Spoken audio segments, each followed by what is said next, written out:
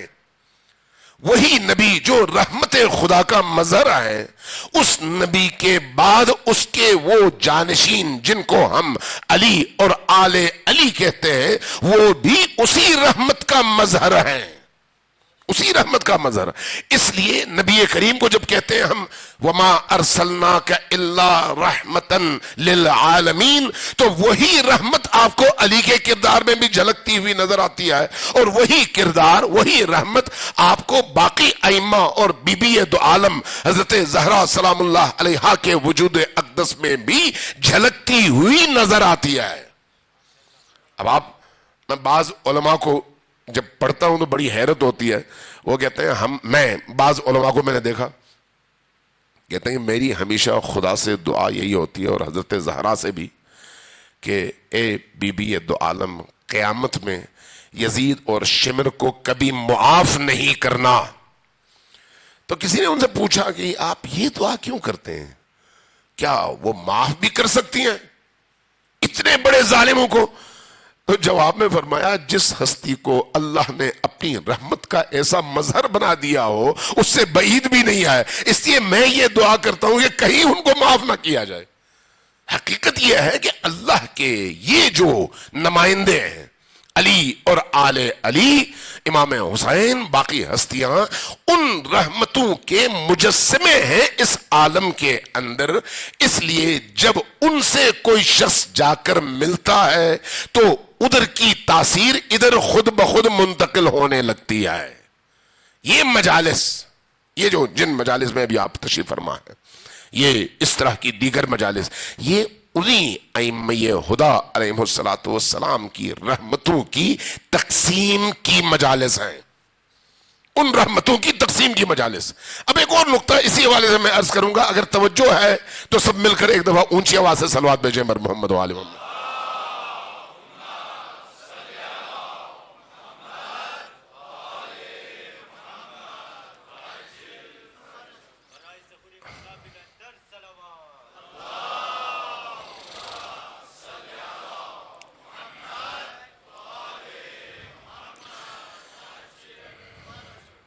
دیکھیے ائمہ ہدا علیہم الصلوۃ والسلام کی جو تعلیمات ہیں یہ تعلیمات بڑی عجیب ہے.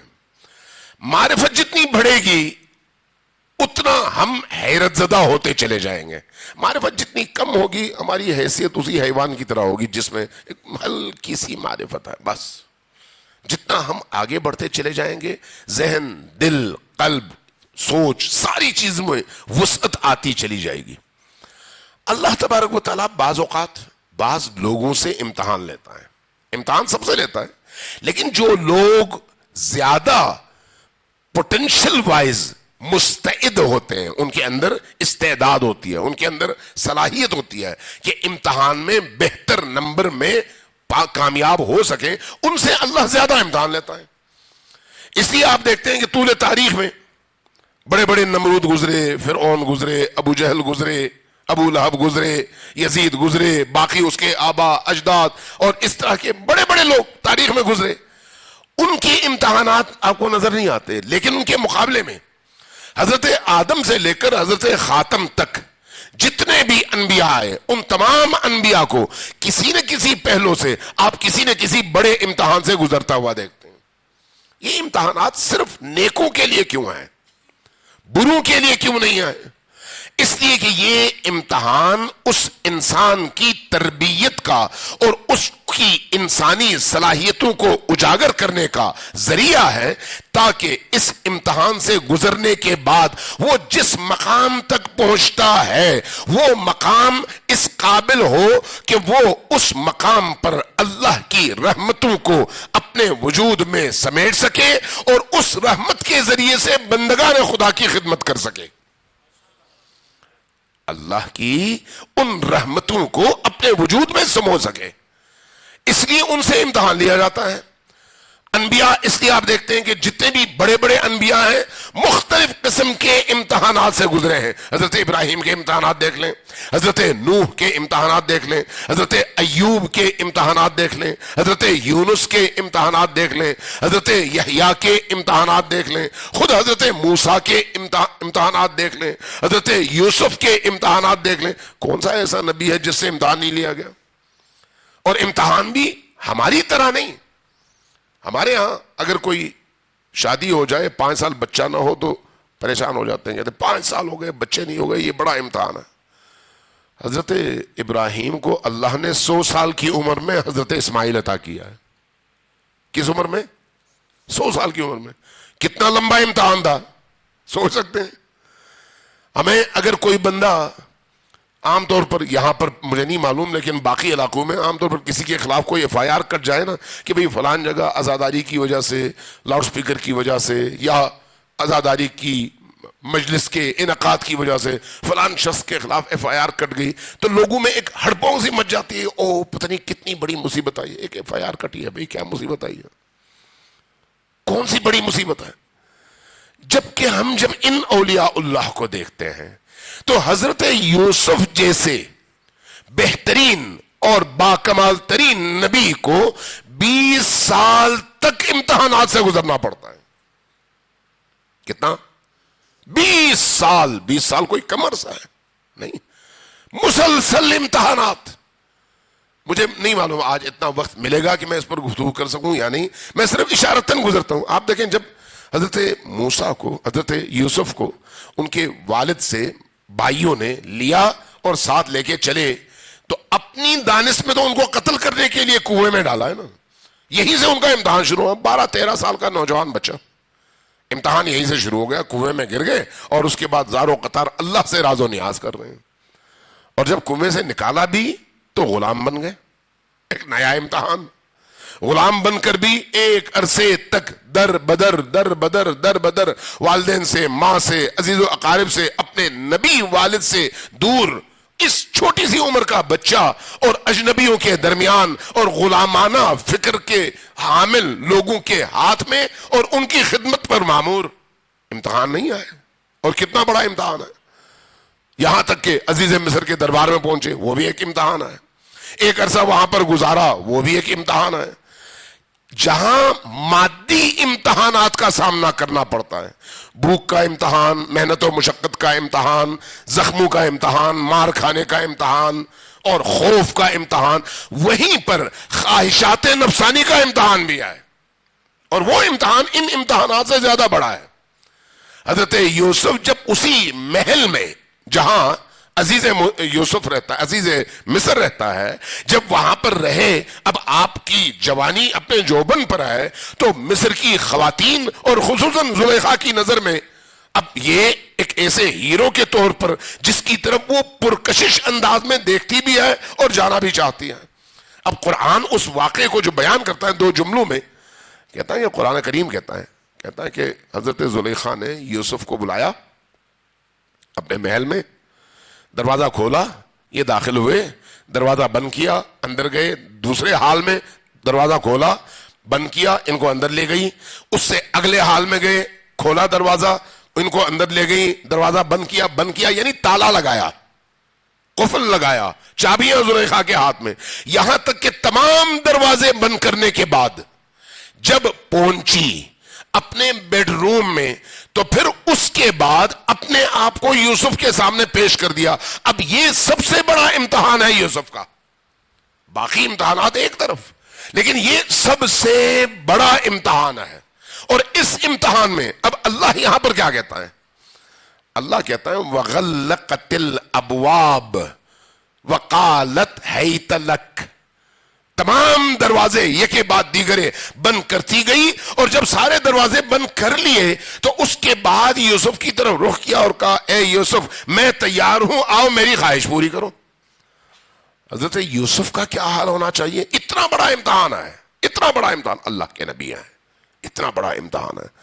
حضرت یوسف کے جو جملے قرآن کریم نقل کرتا ہے، وَمَا أُبَرِّئُ نَفْسِي إِنَّ النَّفْسَ لَأَمَّارَةٌ بِالسُّوءِ، میں اپنے نفس کو بری الذمہ نہیں سمجھتا، اگر ایک لمحے کے لیے اللہ کی توجہ نہ ہو، اللہ مجھے سنبھالے نہیں، تو یہ نفس مجھے بھی دھوکہ دے دے گا۔ اس لیے رخ کدھر کرتے ہیں؟ اللہ کی طرف۔ وَمَا أُبَرِّئُ نَفْسِي إِنَّ النَّفْسَ لَأَمَّارَةٌ بِالسُّوءِ، اپنے رب کی طرف رخ کرتے ہیں۔ کون؟ حضرت یوسف۔ جب اللہ کی طرف رخ کرتے ہیں تو پیٹھ کس کی طرف ہوئی؟ زلیخا کی طرف۔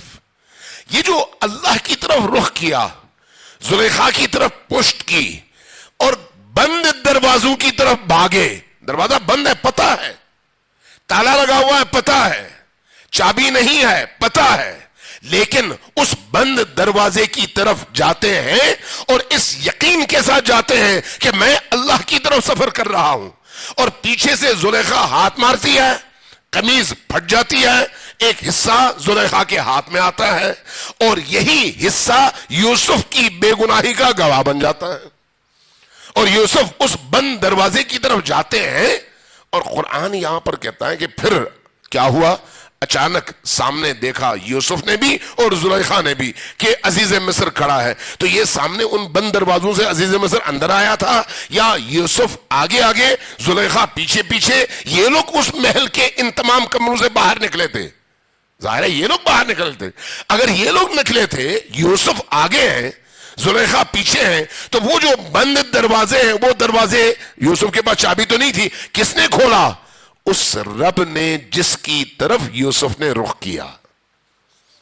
دیکھیں چابی نہیں ہے، لیکن جب انسان مصیبتوں میں، امتحانات میں، ابتلاءات میں، آزمائشوں میں اپنے رب کی طرف رخ کرتا ہے تو اللہ تمام دروازے کھول دیتا ہے اور اس کو نجات دے دیتا ہے۔ یہ اللہ کی سنت ہے، یہ اللہ کی سنت۔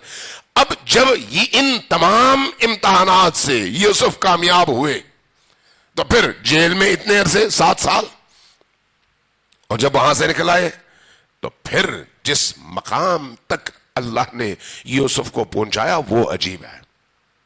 اس ساری تمام تر آزمائشات کا نتیجہ کیا ہے؟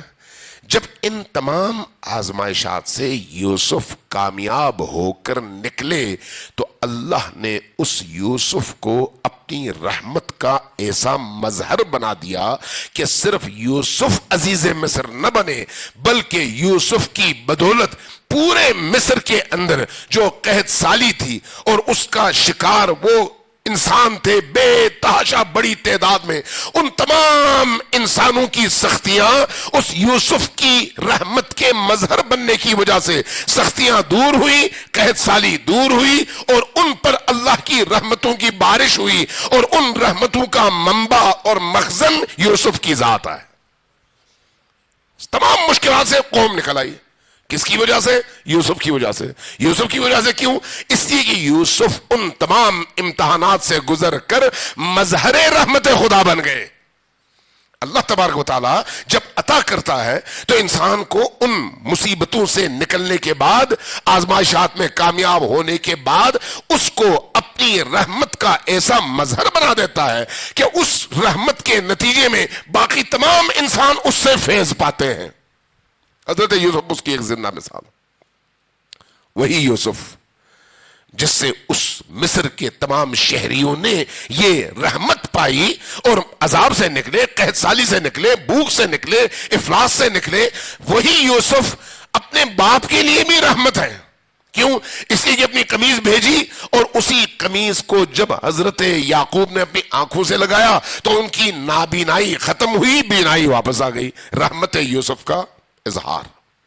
وہی یوسف اپنے انہی بھائیوں کے لیے جو جہنمی تھے، جنہوں نے قتل کیا تھا اپنی رس میں اور جہنم کی راہ کے راہی تھے، لیکن انہی بھائیوں کے دل کی اصلاح کا ذریعہ بنے۔ وہ سارے بھائی توبہ کر کے واپس آئے اور اللہ کی راہ پہ گامزن ہوئے۔ باعث کون بنا؟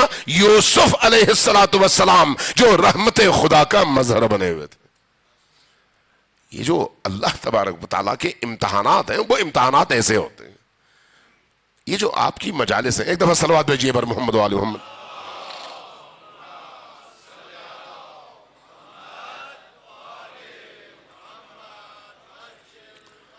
یہ مجالس حسین ابن علی کی مجالس ہیں۔ ان مجالس کا مطلب کیا ہے؟ ان مجالس کا مطلب یہ ہے کہ آپ جب گھر سے نکل کر ان مجالس کا رخ کر کے ان امام بارگاہوں میں، خیموں میں، مسجدوں میں آ کر ذکر حسین سنتے ہیں تو آپ گویا امام حسین علیہ السلام سے بیعت کرنے کے لیے گھر سے نکلتے ہیں، اور یہ اعلان کر رہے ہوتے ہیں کہ جس حسین ابن علی نے کربلا میں اتنی عظیم قربانی دی ہے، میں اس حسین کے ساتھ کھڑا ہوں گا، اس کے دشمن کے ساتھ نہیں۔ یہ آپ اس عقیدے کے اظہار اور بیعت کے اعلان کے لیے آتے ہیں۔ اس لیے بعض عرفاء، بعض صوفیہ، بعض بزرگان دین ان مجالس کو کہتے ہیں یہ خیمہ حسین ہے۔ جو خیمہ حسین میں آتا ہے رحمت حسین میں داخل ہوتا ہے۔ رحمت حسین کا کیا مطلب ہے؟ بعض بزرگ لکھتے ہیں، کہتے ہیں بھئی رحمت حسین کا مطلب یہ ہے کہ تمام انبیاء میں، تمام اولیاء میں کوئی ہستی اس عالم ہستی میں حسین ابن علی جیسا ایسا نہیں گزرا جس پر وہ مصیبتیں آئی ہو جو حسین ابن علی پر آئی ہیں۔ اللہ تبارک و تعالیٰ نے جن امتحانات سے حسین ابن علی کو گزارا، ان امتحانات سے نہ کوئی نبی گزرا، نہ کوئی وصی گزرا۔ جب اتنے سارے امتحانات سے حسین ابن علی گزرے تو اس کے بعد جب حسین ابن علی نے سجدے آخر میں زمین پر اپنی پیشانی رکھی تو ان امتحانات کے آخری سٹیج پر کیا کہا اللہ کی بارگاہ میں؟ رضن بقضائک تسلیما لامرک لا معبود سواک یا غیاث المستغیثین۔ اے اللہ، تو چونکہ راضی ہے، چونکہ یہ تیرا امر ہے، چونکہ تو نے یہ مقرر کیا ہے کہ ایسا ہو، اس لیے تیری رضا پر میں راضی ہوں، تیری رضا پر میں راضی ہوں۔ جب میں تیری رضا پر راضی ہوں تو کیوں ہوں؟ اس لیے کہ تیرے علاوہ کوئی معبود نہیں ہے، تو میرا معبود ہے۔ جب تو دیکھ رہا ہے تو میں کیوں ناراض ہوں؟ میں خوش ہوں گا، اس لیے کہ میں اپنے رب کو راضی کر رہا ہوں۔ لا معبود سواک یا غیاث المستغیثین۔ یہ جو بندگی اور بندگی کی معراج ہے۔ حسین ابن علی نے کربلا میں اپنے آخری سجدے میں جس کا اظہار کیا اور اس کے بعد سر کٹایا، تو اللہ تبارک و تعالیٰ نے اس حسین ابن علی کو مقام کون سا دیا؟ کون سا مقام دیا؟ وہ مقام جس کو کہتے ہیں کہ باب رحمت اللہ الواسعہ، اللہ کی اس وسیع رحمت کا وہ دروازہ جس کو حسین ابن علی کہتے ہیں۔ یعنی اگر انسان اللہ تک پہنچنا چاہے تو اس کا سب سے وسیع، سب سے مؤثر اور سب سے زیادہ قیمتی دروازہ حسین ابن علی کا دروازہ ہے۔ لہذا جب کوئی شخص حسین ابن علی کی مجلس میں آتا ہے، جب کوئی شخص حسین ابن علی کے ذکر میں آتا ہے، جب کوئی شخص حسین ابن علی کی بارگاہ میں ایک سلام کرتا ہے، جب کوئی شخص حسین ابن علی کا ذکر سننے کے لیے کسی محفل میں آتا ہے، تو اس کے ثواب، اس کی فضیلتیں، اس کی کرامات، اس کے مقامات احادیث میں اتنی بھری ہوئی ہیں کہ انسان کی عقل ششدر رہ جائے۔ کل اگر موقع ملا، چونکہ ختم ہو گیا ٹائم، تو میں اس پر ہو سکتا ہے تھوڑی بہت مزید آپ کی خدمت میں کچھ عرائض پیش کروں۔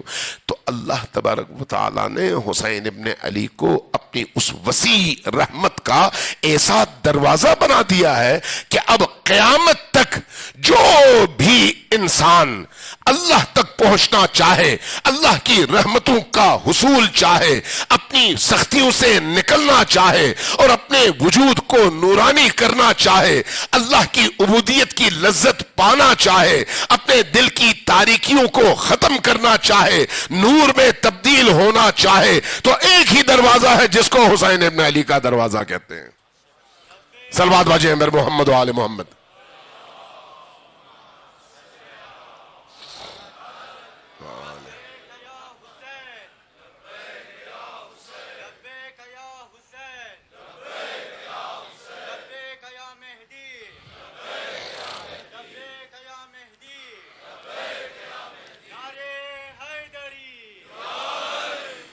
عزیزان گرامی، یہ ایام بڑے ہی سخت ایام ہیں، بڑے ہی دردناک ایام ہیں۔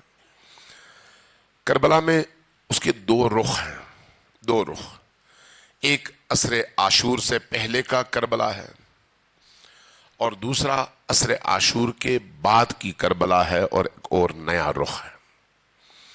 عصر عاشور سے پہلے کی کربلا میں آپ کو جنگ نظر آتی ہے، مقابلہ نظر آتا ہے، جرأت نظر آتی ہے، شہامت نظر آتی ہے، وفا نظر آتی ہے، پیاس نظر آتی ہے، لیکن اس کے باوجود استقامت نظر آتی ہے۔ پھر آخری مرحلے میں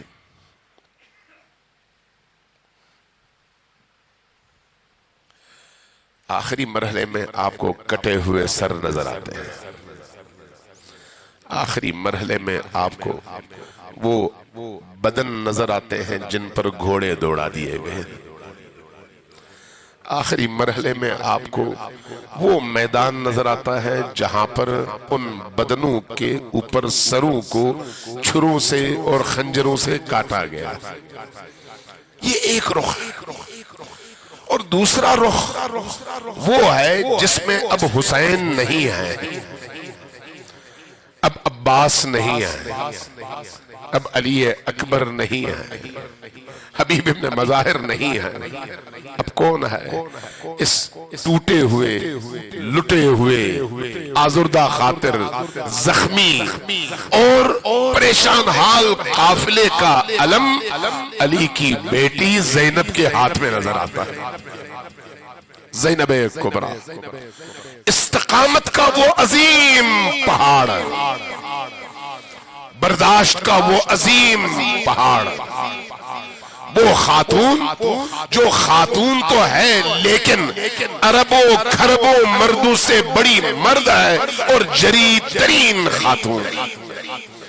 اسی کسی شاعر نے کہا تھا کہ کربلا در کربلا می مرد اگر زینب نبود۔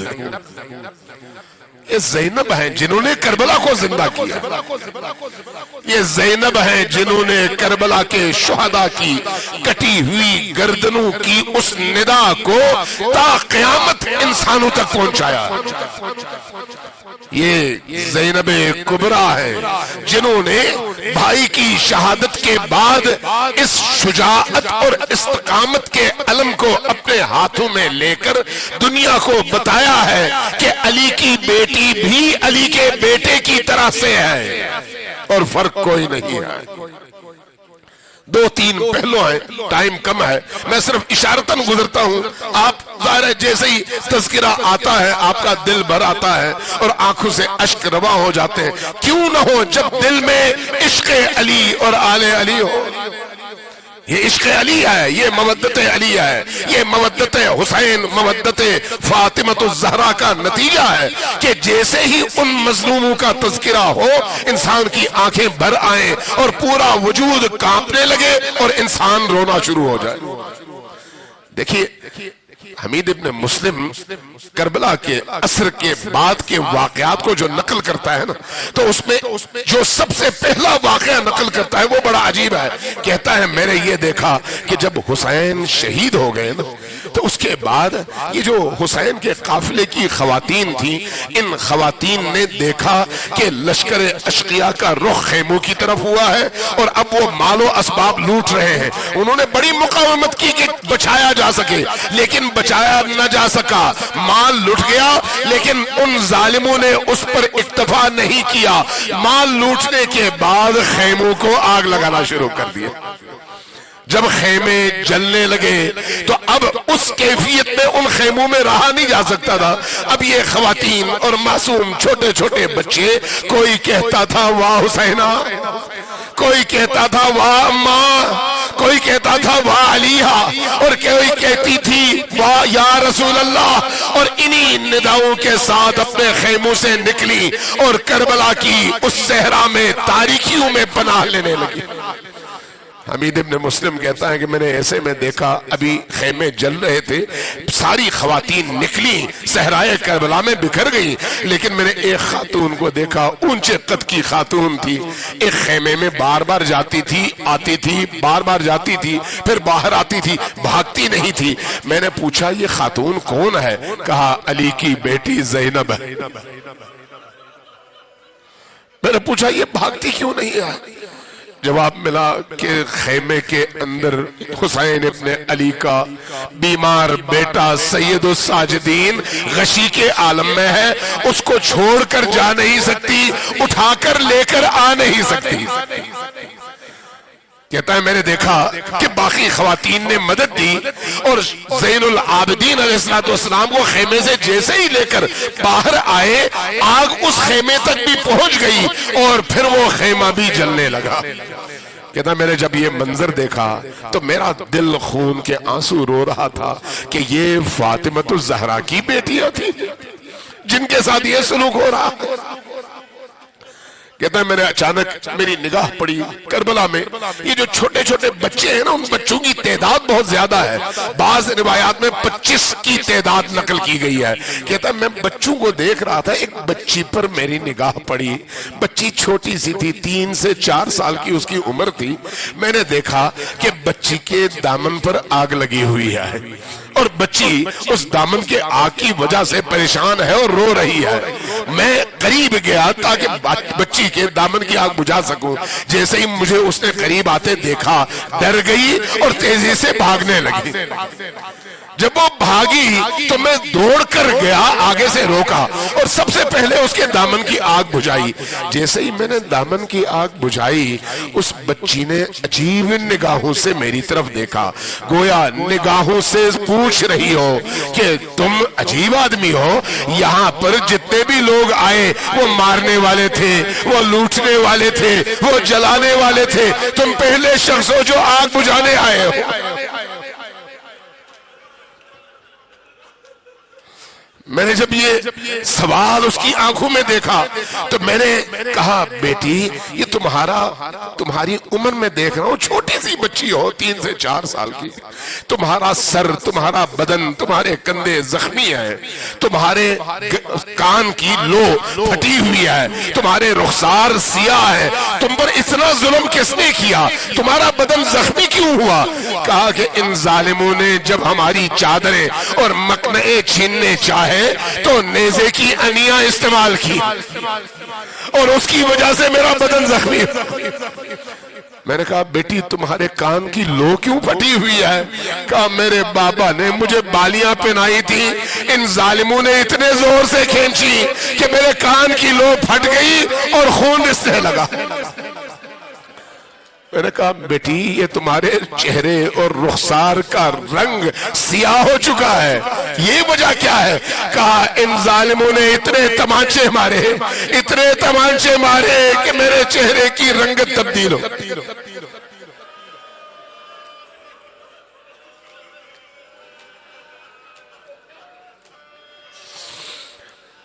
حبیب ابن مسلم کہتا ہے کہ جب میں نے یہ باتیں سنی تو میرا کلیجہ منہ کو آنے لگا، میں پریشان ہوا. میں نے کہا بیٹی بتاؤ تم اتنی زیادہ رنجیدہ ہو کون؟ تم کون ہو؟ کہا تم نے مجھے نہیں پہچانا، میں حسین ابن علی کی بیٹی ہوں.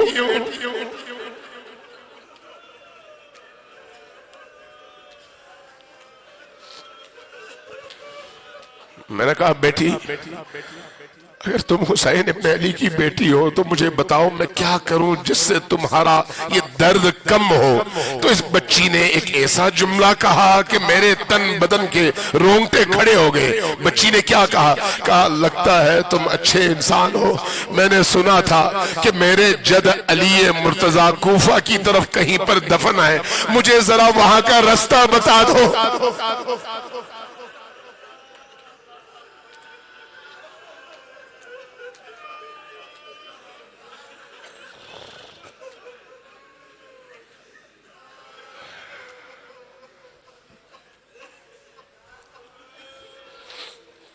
انا للہ و انا الیہ راجعون وسيعلم الذين ظلموا أي منقلب ينقلبون.